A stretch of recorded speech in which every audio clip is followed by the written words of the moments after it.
Hi, this is Sara McDonnell. I'm at the Royal Statistical Society 2019 conference in Belfast, and I'm talking to Professor David Firth, who's going to be delivering a lecture on spade rankings and how to assess them with application to predicting the Premier League football.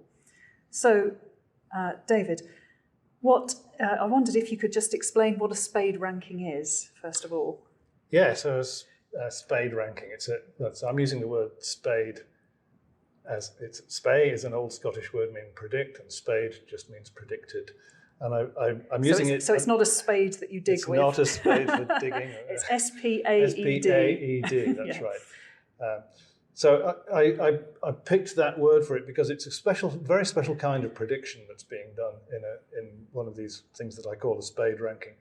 It's a prediction that's become increasingly common on websites and on Twitter feeds, for example, where someone says for each team, for example, in the Premier League, for each team, what probability there is of them finishing first in the league, second in the league, and so on, all the way down to 20th position in the league. So a probability for the ranking position at the end of the season for each team in the league. And that's the thing that I call a spade ranking.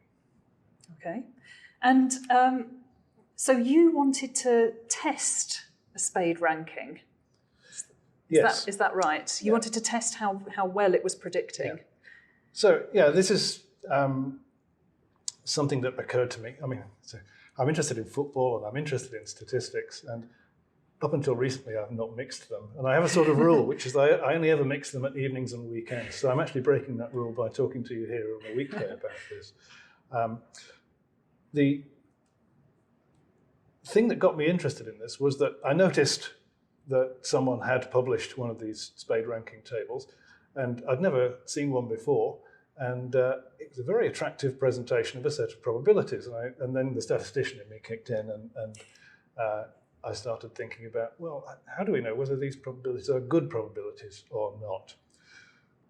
And it turns out that there are old methods for assessing how good probabilistic prediction is. And the methods were developed mainly in the context of weather forecasting. So if we think about, for example, the familiar thing that we now hear, the probability of rain tomorrow is 40%, for example.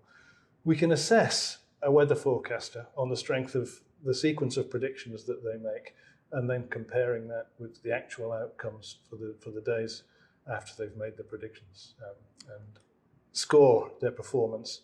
And the same sort of thing can be done for these spade rankings, but it's a very different kind of prediction. Instead of just predicting a binary outcome, rain or no rain, in a spade ranking, essentially what's being predicted is the whole ranking of the whole league table at the end of the season, which is a much bigger thing. If we think about how many possible rankings there are at the end of the season, that's 20 factorial, which is around, I think, 10 to the power of 18. That's a big number. So it's a huge number. It's something million. It's a lot of possible rankings. And a spade ranking presents a prediction of that in a very economical way, and that's why I thought it was beautiful. Yeah. So you weren't actually testing the methodology that they were using to make these predictions. You were just testing how accurate they were by the end of the season. That's right. In a sense, it's testing the methodology, especially if you can do it. If you can do this kind of assessment repeatedly for forecasts that use the same methodology. So, for example, if someone is producing a spade ranking season after season for the Premier League, then at the end of the season, there's one outcome, which is the final league standings, and you can assess all of their spade rankings on the strength of the outcomes that they've seen. So that's very much in the same way that you can assess a weather forecaster and the system that's used by the weather forecaster.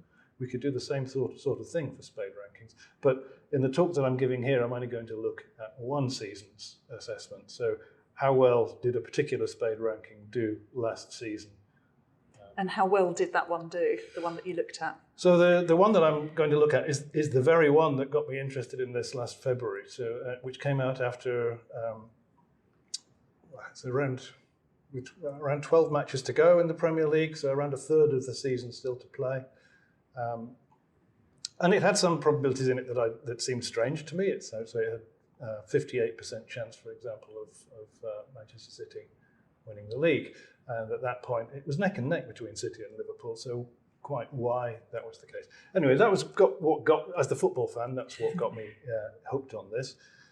In terms of what happened at the end of the season, well, it turns out that that particular spade ranking did quite well. So it seemed to have expressed the uncertainty in the predictors' minds in a very good way, in the sense that the scores that are attached to the predictions were sometimes bigger than expected and sometimes smaller than expected. And that's what you would expect to see in a system that's performing well. If the system had been producing scores that were always bigger than expected, that's an example of something not going right with the system's performance, for example. So the fact that there were predictions that were wrong either side was showing that the system was working okay, rather than all of them being above or below. That's right. Statistical prediction is not just about saying which team is going to finish where in the league, because you don't know that at some point, 2/3 of the way through a football season. It's about expressing the uncertainty you have about that in a good way. Yeah. And, as far as I can tell, the uncertainty was well expressed in the one that I looked at and will look at in my talk tomorrow. Great. So one of the other things I wanted to ask was, you've mentioned weather, what other types of rankings could spade rankings be used for? So I haven't seen any instances of this in things other than football, but that could just be the fact that I'm a bit blinkered and really I'm only interested in football. But other people in my family are interested in other things, and I think possibly the one other thing that people in my family might be interested in applying this sort of thing to could be something like the Eurovision Song Contest, for example. Another fairly frivolous application, I suppose. But if people are producing predictions of the Eurovision Song Contest outcome ahead of the actual contest, then that's an example of a situation where a spade ranking could be used as an economical predictor. Great. Well, we look forward to looking at that for next year, perhaps. Maybe. Want something for next year's conference. That could be a bit soon. I'm not sure if the Eurovision Song Contest is listening to the RSS conference, but let's see.